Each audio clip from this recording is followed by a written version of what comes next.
Do you ever find yourself running into invisible walls in video games and often wonder, why'd you even put that there? Why give me an open space and no freedom to travel around it? Well, I kind of did the same thing, but I added a cool little effect, so I hope you're not mad.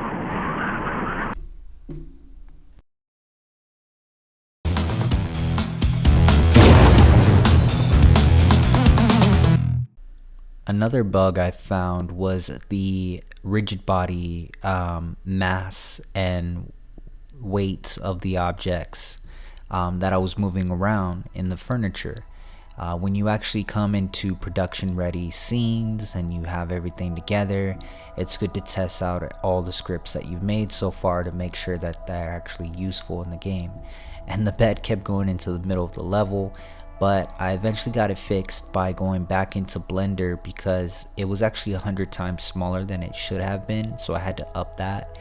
And when you're moving around objects or put rigid body on certain objects, I guess the scale affects the mass and the weight. Don't ask me, I mean, this is all Unity stuff, so I'm not sure how that all works, but I did ask AI a little bit to help me with understanding some of the ways that a rigid body can be affected and different stuff that I can do with the rigid body. So I implemented that into my sitting script and fixed the bug with the sitting script as well at the same time. So it all came together. So I added bouncing around to make sure that the player can get out. And it's odd because I only made it for this one section. Like I just made a script just so the player can get out of the tub. Pretty exciting. So since we're setting up a tub, we gotta make this bath at least look hot, because you're not gonna take a cold bath. I mean, unless you're dunking yourself in a bathtub full of ice, I don't see why you would have a cold bath.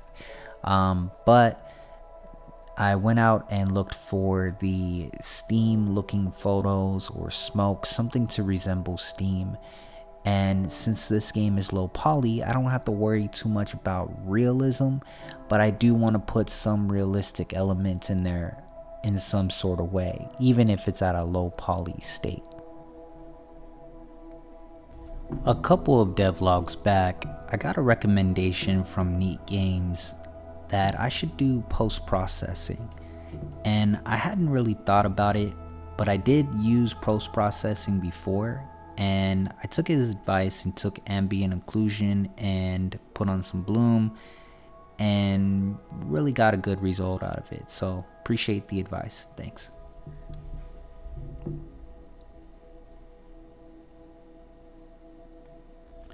Well, this is it. I think the game is pretty much about 80% done. So at this point, I'm just gonna polish up, add all the missing pieces, little details, all the NPCs, write the story. Still a lot of work to do, but it's all gonna come together. So if you enjoyed the devlog series, stick around for when the trailer comes out. It'll be short in the next couple months or so, and then I'll be on to my next series from there. So subscribe if you haven't, and remember, save your projects.